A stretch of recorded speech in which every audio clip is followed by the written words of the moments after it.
monastère de sœurs, une communauté de sœurs franciscaines de Marie, qui maintenant sont installées dans une maison voisine, ici, pas loin. Et il y en a aussi à Tibarine, à Tatiwin, que vous avez pu visiter. Il y en a deux là-bas. Alors, nous étions très heureux de venir ici, parce que les sœurs voulaient vendre le monastère. Elles aussi étaient heureuses que ce ne soit pas une vente n'importe comment, mais que ça retombe dans des mains religieuses. Et ça fait qu'on est arrivé ici en 2000, au mois de mars. C'était l'année sainte. Et c'est là qu'on a commencé, ici, qu'on est installé ici. Donc nous sommes la communauté de Tibarine, les pères trappistes, Notre-Dame de la Place, transportés au Maroc. C'est la même communauté qui continue. Et le père Jean-Pierre, notre supérieur, nous l'avons élu à ce moment-là, en 2000 aussi, au cours de la même réunion, on l'a élu comme prieur. Et lui avait déjà des contacts avec nous. Il n'était pas originaire de Tibarine même. Il était moine dans un monastère, d'abord d'origine d'Enbel. Et il avait passé 10 ans au Cameroun dans un monastère pendant là-bas. Et ensuite, il a entendu que le père général cherchait des volontaires pour repeupler Tibarine. Il s'est déclaré comme volontaire pour nous aider. Et en étant parmi nous, il a compris que ce serait bien qu'il donne sa vie pour rester dans ce monastère. Et la première célébration qui a eu lieu à Tibarine après l'enlèvement des frères, c'était le changement de stabilité de Père Jean-Pierre. Il a changé de stabilité, il a quitté le monastère de Koutaba pour devenir membre de la communauté de la classe. Et là, on l'a nommé supérieur, le Père prieur. Il est toujours notre prieur depuis 2000. Voilà un peu l'origine de notre présence ici. Alors maintenant, je ne sais pas de quoi on va parler. On reste, je sais à quelle heure on se donne une limite d'heure. Bon, c'est écrit Chertienne. C'était le Père Étienne. C'est le père qui tenait lieu de supérieur, qui est venu me chercher. Il s'appelait Étienne, il était pied noir. D'abord. Alors, c'est comme ça qu'on a été reçus. Et en arrivant à la chapelle, c'était l'heure de complis. Il y avait à la chapelle, il y avait le père Amédée, un père assez âgé là, qui jouait de l'harmonium, et puis le troisième était avec nous, c'est le père Becker. Voilà ce qu'on a retrouvé en arrivant. La première réunion qu'on a eue ensemble, c'était pas dans une grande salle comme dans un grand monastère, c'était dans une petite pièce. Le frère qui était le plus jeune d'entre nous s'est mis à pleurer, quand il a vu ce que c'était la communauté. Il n'a pas pu rester. Le soir, je le voyais parfois sur la terrasse avec le père Aubin, regarder du côté de l'ouest, là-bas, en direction de la Bretagne. C'est dommage. Alors, il est parti au bout de 2 ans, et là-bas, il a eu le poste d'infirmier qu'il a toujours. S'occuper des anciens, des malades. Et il garde toujours son cœur en Algérie. Il écrit tout le temps. Alors voilà un peu la raison pour laquelle on est arrivé là-bas, comment je suis arrivé là-bas. C'est un peu par goût d'aventure. C'était un goût d'aventure, un peu. Oui. Et surtout avec cette joie-là, d'être missionnaire, et puis d'avoir toute cette expérience de relation avec l'islam, on a commencé à découvrir.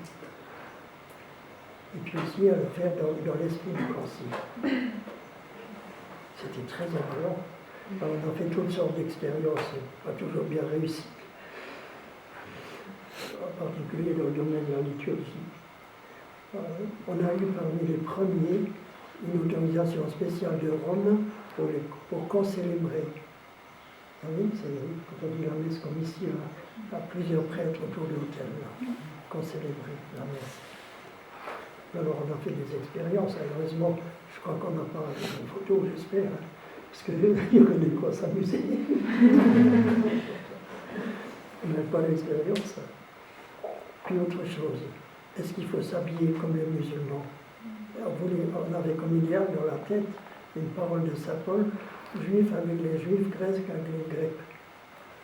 Est-ce qu'on doit s'habiller comme eux, manger comme eux? Alors, on pensait au pantalon bouffant, vous savez.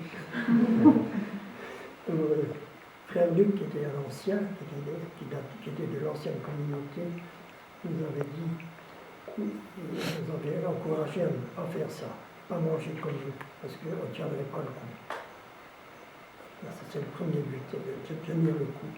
Et on s'était demandé aussi s'il fallait faire notre chapelle comme une mosquée, quelque chose comme une mosquée. Mettre l'hôtel du côté de l'Est, en direction de la Mecque. Le tabernacle, est-ce que ça pose question? Les bancs, tout ça. Alors on avait fini par réaliser un espace complètement vide avec des tapis. Il y avait simplement des bancs du côté des gens. Mais nous n'avions pas de banc. On avait simplement un banc, mais sans ce qu'on appelle les formes, là, comme dans ce niveau. On n'avait pas ça. Il faut que ça soit complètement dégagé devant nous. Et l'hôtel, on l'avait mis, je ne sais plus si on l'avait mis du côté de l'Est, au début je ne me rappelle plus, mais en réfléchissant là-dessus, on a dit non. Notre liturgie chrétienne, notre foi chrétienne, c'est très bien que au centre de l'Église, il y a le Christ. Il n'est pas dirigé dans une direction d'un point cardinal quelconque. Le Christ est au milieu de l'assemblée. Alors on a mis l'autel au milieu, avec les gens d'un côté, et puis de l'autre côté les frères. Et c'est resté comme ça jusqu'aujourd'hui.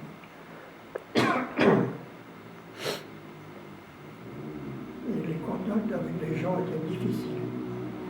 Parce que la guerre venait de s'achever. La communauté qui était avant nous depuis 1937, on n'était plus là, il n'y avait plus personne sauf nous. Surtout, je vous ai cité un ancien, Amédée, et puis le père Becker. Cette communauté-là avait été aimée. Les gens nous en parlaient souvent. Ils ont beaucoup aidé les gens des environs pendant la guerre d'indépendance. Mais nous, quand nous sommes arrivés, on était considérés comme des étrangers qui arrivaient. Et on était habillés comme ça, hein, avec le scapulaire noir. Et ça rappelait un peu les pères blancs, le temps de la colonisation. Hein. Et puis en plus, le gouvernement de FLN avait une forte propagande contre les colons. Alors tout ça, on en a pâti quand nous sommes arrivés. Je vois encore un petit gosse qui disait Adablenna, c'est notre pays. Et puis d'autres choses encore. Il a fallu du temps pour s'apprivoiser. L'une des manières, c'était en premier lieu le frère Luc, qui était docteur, qui est arrivé de France. Il était dans un monastère, je crois, au monastère des Neiges. Il est revenu et il a tout de suite commencé à soigner. Il recevait énormément de monde. Il avait un style très inculturé, très bien accepté par les gens. Ensuite, on avait le rôle du portier. Le portier avait un rôle très important parce que c'est le lieu du contact avec les gens, avec les gens de l'environnement. Et le portier avait un rôle à jouer aussi pour l'accueil des gens au dispensaire. Parce que le frère Luc n'avait pas beaucoup de charisme pour la discipline. Est-ce que c'était vous le portier? J'étais portier, oui. Mais à ce moment-là, on était 5. On se reliait à 5 tellement il y avait de travail là, à la portier. Les gens venaient pour toutes sortes de choses. Pour les affaires administratives, pour toutes sortes de petits services, des outils à prêter, tout ça. Et surtout pour voir les docteurs.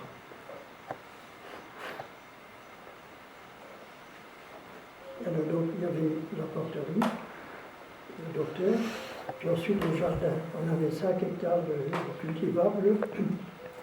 Alors au jardin, on avait un frère qui conduisait le tracteur, Et ils ont cultivé toutes sortes de légumes, entre autres les tomates. Alors nous, on a la saison des tomates. Merde aussi, oui. Ah, c'est pour moi ça. Oui.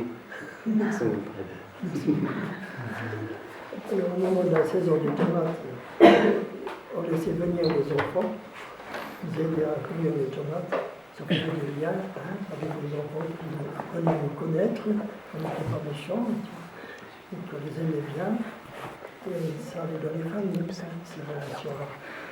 Et plus tard, bien plus tard, on avait 3, 4. Un deuxième. Vous avez un verre d'eau, regardez-les.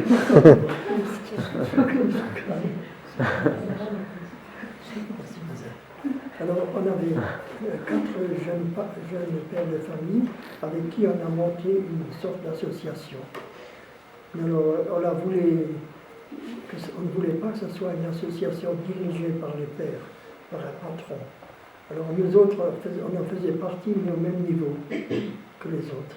On distribuait le terrain du jardin qui distribuait en 4 parcelles, plus la nôtre. La nôtre avait un peu un caractère un peu spécial parce que c'était pour l'alimentation de la maison.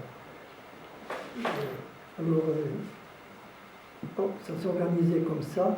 Nous fournissions les labours, puisqu'on avait le tracteur. On fournissait aussi l'eau, parce qu'on avait le bassin de notre coin, le bassin d'eau. Et puis, on fournissait les engrais, les pesticides et les semences.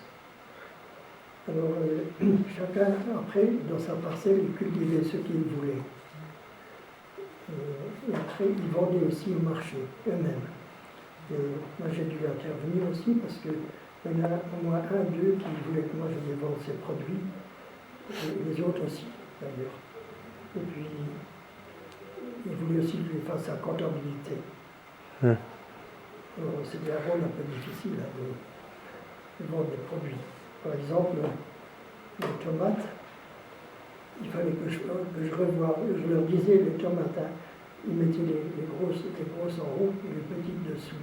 Et on me disait, c'est pas ça, on ne travaille pas comme ça. Non. On voit ou bien des petites ou bien des grosses. Mais il fallait que je refasse souvent repartir, que je refasse les produits pour venir arranger les choses comme ça. Et au marché, la même chose, il fallait se batailler pour avoir les prix voulus, pour ne pas vendre trop bas, et pour ne pas acheter trop fort, parce que c'était comme ça que ça marchait. Et surtout pour récupérer les cajots qui étaient en bon état, si je donnais en bon état. C'était une sorte de bagarre. Moi, je n'étais pas doué pour ça, mais je ne voyais pas ça comme un commerce. Je voyais ça comme une présence. C'était le rôle, notre rôle, c'était une présence. Présence de l'Église, présence de Jésus au milieu des gens, présence du monastère. Je voyais ça comme ça. C'était donc le jardin qui était un moment très important après pour nous apprivoiser mutuellement. Les ouvriers qu'on avait, ils jouaient finalement un rôle qui n'était pas agréable pour nous, c'était de défendre la propriété contre les incursions et les vols. Alors, il fallait jouer aux gendarmes pour empêcher les vaches de rentrer. Si elles rentraient, on les mettait en fourrière dans le monastère, dans la cave du monastère, et puis on les rendait que s'ils payaient une amende. C'était pour éduquer. Mais ce n'était pas un rôle qui favorisait les relations, ça. Tellement. Alors, quand il y a eu les associés, c'est eux qui défendaient leurs produits. Alors, on avait pu intervenir, ça a facilité les relations avec les gens. Et puis aussi, avec les ouvriers, ça faisait des contacts avec les familles. Ça nous rapprochait.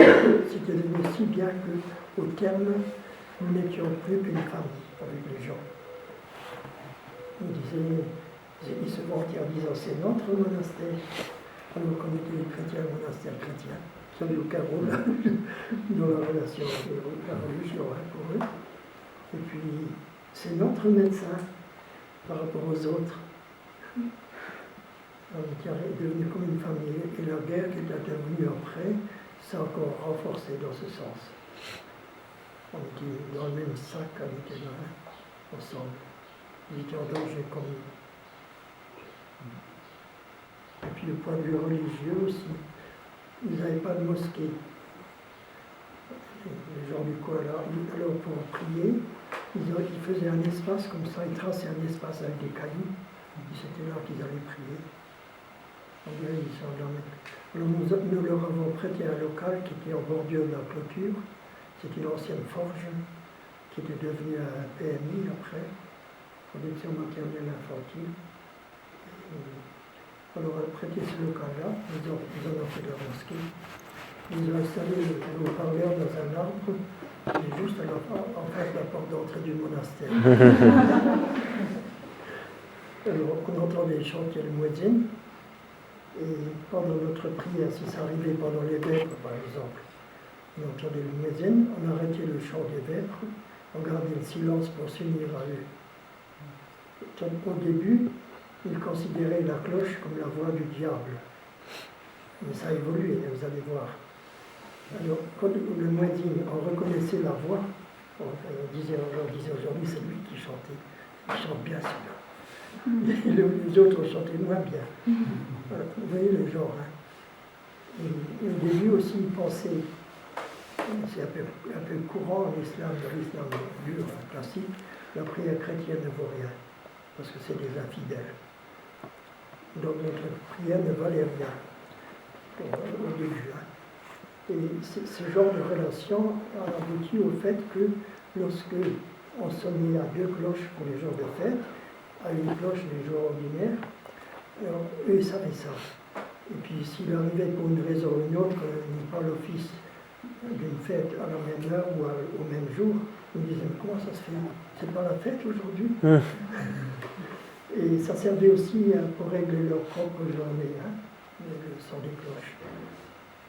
Puis pour la prière aussi, elle était devenue appréciée par eux. Ils croyaient en notre prière dans les derniers temps, parce que nous estimions la leur, etc. Alors comment on est devenus très proches. Et puis on allait aussi à leur fête. On n'avait pas cette fête qu'on a au début du film là. On n'avait pas cette proximité-là en Algérie, parce qu'ils sont beaucoup plus stricts qu'ici. Ici, les gens sont beaucoup plus ouverts. Mais ça correspond très bien à ce que nous vivons et ce que nous aurions aimé vivre aussi là-bas. On n'était jamais invités pour aller dans une famille, pour le ftour, par exemple, pendant le soir, pendant les journées de jeûne, pendant le ramadan. Il y a le ftour à la fin de la journée, hein, le repas de fête, là. Le repas de fin du jeûne. Jamais on a été invité, sauf le docteur une fois, dans une famille en ville. Alors, c'est ça. Alors, on allait dans leur fête, surtout les mariages. J'avais aidé à préparer un mariage une fois, pour installer des lampes et tout ça, pour faire le repas dehors le soir. Puis aussi, j'étais invité tout à fait au début à une imposition du henné avant le mariage. Vous connaissez ça, le henné? C'est une espèce de couleur qu'on se met sur les mains, là, très ornée. Ça a un sens religieux. Alors j'étais invité à l'imposition du henné parce qu'on avait un PMI qui était installé par la veuve d'un ancien médecin de Belgique. Elle avait installé un PMI dans une des pièces de l'hôtellerie, à côté de la chapelle. Alors il y avait des filles qui travaillaient avec elle. Parmi elles, il y en a une qui s'est mariée. Alors la veille du mariage, elle m'a invité, parce que c'était moi qui étais l'hôtelier à ce moment-là, elle me connaissait, et puis elle a invité le supérieur. Alors le soir, on est arrivé, ça se passait dans la ferme du monastère, qui était devenue propriété de l'État. Alors en arrivant devant la ferme, il y avait un seul homme dans le coin. Je crois que c'était un homme âgé. Il s'est mis à parler avec le supérieur. Alors moi j'étais à côté, et il y avait une femme, un groupe de femmes à l'entrée de la maison. Et il y en a une qui était l'institutrice. Il y avait une école l'ancienne école du monastère d'ailleurs. C'est le monastère qui l'avait faite, en bas du jardin. L'institutrice, on la connaissait très bien, c'était une amie. Alors elle m'appelle, elle m'a dit, il faut rentrer. Hein. Alors j'ai rentré, et j'étais à plein milieu des femmes, là. Assis sur des banquettes, je faisais le tour de la pièce. J'étais sous un cadre, là, avec des paroles du Coran. Alors j'ai vu la cérémonie se dérouler. Il y avait une vieille femme, un peu mégère comme ça, qui faisait penser à une sorcière. C'était la mère de notre cuisinier qui dirigeait la célébration. Là. Puis il y avait la jeune mariée là, qui allait se marier, ce n'était pas encore fait, c'était la position du aîné avant la cérémonie du mariage lui-même. Alors elle était donc là aussi. Qu'est-ce qui s'est passé? Je me rappelle déjà plus très bien, mais il y a une scène dont je me rappelle. C'était la nouvelle mariée, là. Elle avait un voile, très joli voile rose, le visage caché derrière un voile. Et puis dessus, on avait mis, à un moment donné, un miroir renversé, avec la face lisse vers le haut, et dessus, on tenait une bougie. Je ne sais pas très bien quel est le sens de ça. Puis il y avait des rides de fécondité, avec des œufs cassés dans je ne sais plus quoi, un petit vase comme ça. Et puis on a posé du henné aussi, on mettait des pièces d'argent dans la main de la nouvelle mariée, là. On l'enveloppait dans des chiffons. Ça voulait, en vue de ne pas être pauvre, d'avoir toujours de l'argent pour vivre. Puis la ride de fécondité, je ne me rappelle plus, ça se passait avec des œufs. Et au final, il y a eu l'imposition du henné au dernier né du quartier. Et puis avant, il y avait aussi des cadeaux, il fallait faire des cadeaux. Les invités devaient offrir quelque chose. Et quand il arrivait une femme qui avait deux maris, alors elle était enguirlandée, comme on dit, si elle me donnait trop peu. Voilà, l'ambiance, et puis il y avait des chants aussi, chants en arabe. J'entendais le nom de Mohamed qui arrivait de temps en temps, assez régulièrement.